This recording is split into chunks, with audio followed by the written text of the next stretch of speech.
ये संविधान की पुस्तिका लेकर के आरजेडी के लोग घूम रहे हैं, समाजवादी पार्टी के लोग घूम रहे हैं, माले के लोग घूम रहे हैं। ये राहुल गांधी को प्रधानमंत्री बनाने के लिए संविधान की पुस्तिका दिखा रहे हैं और कह रहे हैं कि हम संविधान बचाने आए हैं। अब जब एक्चुअल में संविधान पर खतरा हुआ है और हमारे जो शेड्यूल कास्ट शेड्यूल ट्राइब के भाई हैं उनका संविधान है क्या, वो संविधान के किस पक्ष को लेकर के संविधान के भक्त बने हुए हैं? वो जो पक्ष है संविधान का वो आरक्षण है, रिजर्वेशन है। आज जब असली में एससी एसटी वर्गों का संविधान अर्थात रिजर्वेशन खतरे में है तो ये जो विपक्ष में बैठे हुए लोग हैं, महागठबंधन इत्यादि जिन लोगों ने बनाया है, ये कहीं बिल में घुस गए हैं, ये आवाज़ नहीं उठा रहे हैं। ये इनका जो ठगगिरी था, इन्होंने जो देश को, समाज को, बिहार वासियों को ठगने का काम किया है वो उजागर हो गया है। अब बिहार प्रदेश की जनता आने वाले 2025 के चुनाव में अब इनके इस ठगी का बदला लेगी और ये जो संविधान की पुस्तिका दिखाते हुए वोट मांगा करते थे, अब कोई इनके पक्ष में नहीं खड़ा होगा। आज कुर्सी पाने के लिए सारे मिले जुले हुए हैं। तो जीतन राम मांझी जी ने कभी भी शेड्यूल कास्ट शेड्यूल ट्राइब की लड़ाई नहीं लड़ी है।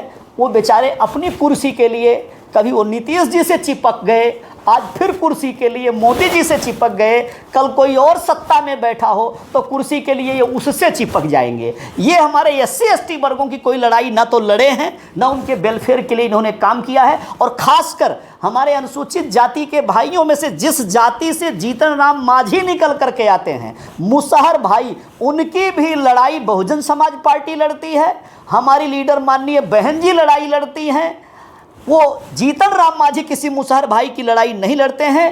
क्यों? समस्त बिहार वासियों से हम अपील करना चाहते हैं, कल 21 अगस्त को सामाजिक संगठनों ने माननीय सुप्रीम कोर्ट के द्वारा 1 अगस्त को एससी एसटी वर्गों के आरक्षण पर जो निर्णय आया कि इनमें उपवर्गीकरण होगा और क्रीमी लेयर होगा और ये अधिकार संसद को नहीं राज्य सरकारों को होगा, राष्ट्रपति को नहीं अधिकार होगा, ये राज्य सरकारों को होगा। तो इसके विरुद्ध है कल देशव्यापी भारत बंद का जो आह्वान किया है सामाजिक कार्यकर्ताओं ने, बहुजन समाज पार्टी की राष्ट्रीय अध्यक्ष माननीय बहन कुमारी मायावती जी ने उसका समर्थन किया है। और हम सभी पदाधिकारियों से बहन जी ने अपील किया है कि हम अपना झंडा बैनर लेकर के उस भारत बंद के समर्थन में हम लोग शामिल होंगे। हम लोग शांतिपूर्ण ढंग से नारा लगाते हुए हम लोग मार्च करेंगे और सभी जिला मुख्यालय पर हमारे ज़िले के पदाधिकारी महामहिम राष्ट्रपति के नाम जिला पदाधिकारी डीएम को ज्ञापन पत्र सौंपेंगे। तो हम बिहार प्रदेश के प्रभारी होने के नाते, माननीय बहन जी का नुमाइंदा होने के नाते समस्त बिहार प्रदेशवासियों से अपील करते हैं कि कल जोरदार तरीके से इसमें सभी लोग शामिल हों।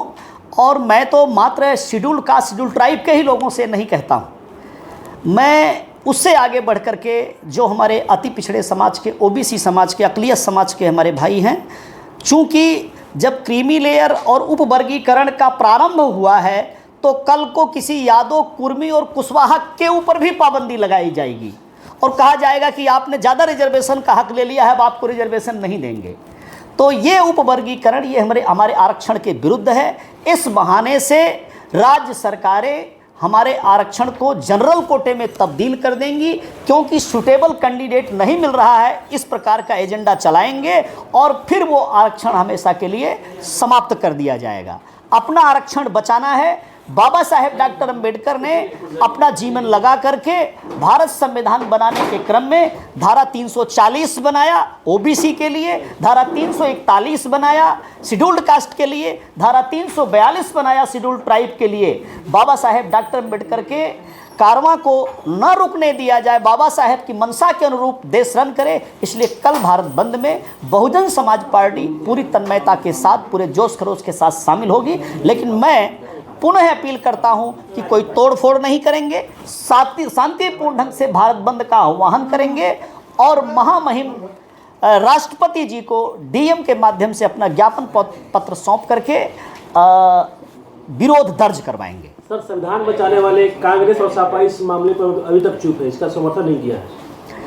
बहुजन समाज पार्टी चुनाव के मध्य में भी हम लोग अपील करते रहे हैं कि ये संविधान की पुस्तिका लेकर के आरजेडी के लोग घूम रहे हैं, समाजवादी पार्टी के लोग घूम रहे हैं, माले के लोग घूम रहे हैं, ये राहुल गांधी को प्रधानमंत्री बनाने के लिए संविधान की पुस्तिका दिखा रहे हैं और कह रहे हैं कि हम संविधान बचाने आए हैं। अब जब एक्चुअल में संविधान पर खतरा हुआ है और हमारे जो शेड्यूल कास्ट शेड्यूल ट्राइब के भाई हैं उनका संविधान है क्या, वो संविधान के किस पक्ष को लेकर के संविधान के भक्त बने हुए हैं? वो जो पक्ष है संविधान का वो आरक्षण है, रिजर्वेशन है। आज जब असली में SC/ST वर्गों का संविधान अर्थात रिजर्वेशन खतरे में है तो ये जो विपक्ष में बैठे हुए लोग हैं, महागठबंधन इत्यादि जिन लोगों ने बनाया है, ये कहीं बिल में घुस गए हैं, ये आवाज़ नहीं उठा रहे हैं। ये इनका जो ठगगिरी था, इन्होंने जो देश को, समाज को, बिहार वासियों को ठगने का काम किया है वो उजागर हो गया है।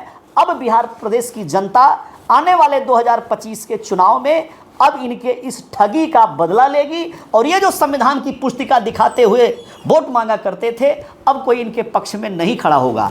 अंत में मैं फिर आपने प्रश्न किया है, कल भारत बंद में सब लोग पार्टिसिपेट करें शांतिपूर्ण ढंग से। सर, भारत सरकार के कैबिनेट मंत्री हैं जीतन राम मांझी, सर इसके विरोध में, भारत जो बंद है इसके विरोध में करेगा कि हमारे जाति के लोग इस भारत बंद में शामिल ना हो। जीतन राम मांझी वो भारत बंद के विरोध में नहीं है, वो अपने खुद के विरोध में है। वो चूंकि उनको इतना जो है विधानसभा में मुख्यमंत्री नीतीश कुमार जी ने इतना लतियाया, जुतियाया, इतना अपमानित किया और वो कह रहे थे कि जो है इनका ये दिवालियापन है, इनका दिमागी हालत ठीक नहीं है। लेकिन क्या कुर्सी का गठजोड़ है कि आज कुर्सी पाने के लिए सारे मिले जुले हुए हैं। तो जीतन राम मांझी जी ने कभी भी शेड्यूल कास्ट शेड्यूल ट्राइब की लड़ाई नहीं लड़ी है।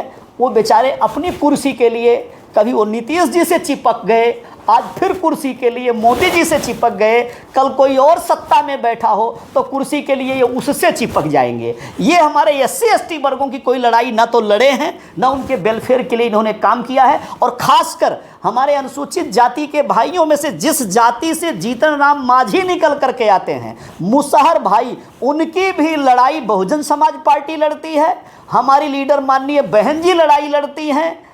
वो जीतन राम मांझी किसी मुसहर भाई की लड़ाई नहीं लड़ते हैं, क्योंकि लंबे अरसे से, लगभग 33 वर्षों से इधर से दो पिछड़े भाई, एक लालू प्रसाद यादव जी उनकी फैमिली और दूसरे ये नीतीश कुमार जी इनके सहयोगी, और साथ में नीतीश जी कहीं न कहीं चिपके रहते हैं उनके साथ। ये सरकारें चलती रही हैं, लेकिन ये मुसहर समाज हमारा आज बिहार में उनकी बस्ती में चले जाएंगे, उनके घर को देखेंगे, ना तो घर है, ना मकान है, और ना ही उनके बच्चे आज पढ़ाई लिखाई के लिए कहीं जाते हैं, शिक्षा भी नहीं है, नौकरी रिजर्वेशन का तो सवाल ही नहीं है। इसका अगर सबसे बड़ा कोई दोषी है कि मुसहर भाई आज समाज की मुख्य धारा में नहीं आ पाए हैं। समाज की धारा छोड़ दीजिए, शेड्यूल्ड कास्ट के लोगों की जो धारा है, जो हमारे दुसाध भाई हैं, चमार भाई हैं, उनकी धारा में मुसहर भाई अगर आज नहीं आ पाया है तो उसका अगर कोई दोषी है एक नंबर पे तो वो जीतन राम मांझी हैं। जीतन राम मांझी समाज के वेलफेयर के लिए कोई काम नहीं करते हैं, वो बेचारे अपनी पेट के लिए काम करते हैं, अपनी कुर्सी के लिए काम करते हैं। जहां से कुर्सी मिल जाए उन बाबूजी की चौकीदारी करने का काम करेंगे, वो किसी SC/ST वर्ग की कोई लड़ाई लड़ने वाले नहीं है।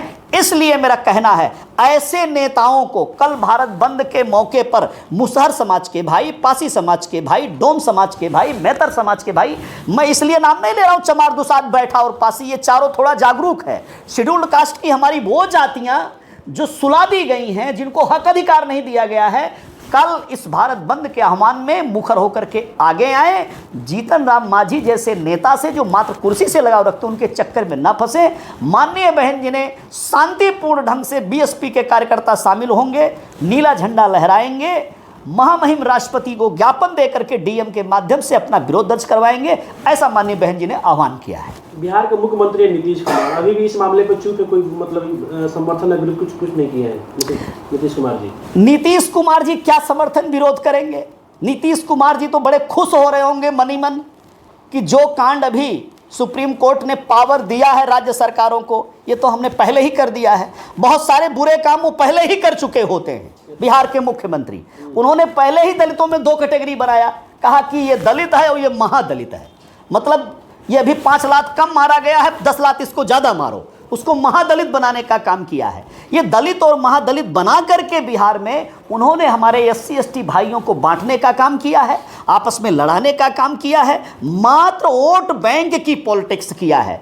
तो इस परिप्रेक्ष्य में नीतीश कुमार जी क्या बोलेंगे, उनका चेहरा तो पहले से उजागर है। समझना हमारे शेड्यूल कास्ट शेड्यूल ट्राइब के भाइयों को है कि प्रदेश का कैसा मुख्यमंत्री है कि आए दिन हमारी बहन बेटी की इज्जत लूटी जाती है, आए दिन हमारा शोषण दमन होता है, आए दिन हमें तमाम प्रकार से हथकंडों में फंसा करके और हमें डिप्राइव बनाया जाता है, हमें आगे नहीं बढ़ने दिया जाता है। ठीक है, धन्यवाद।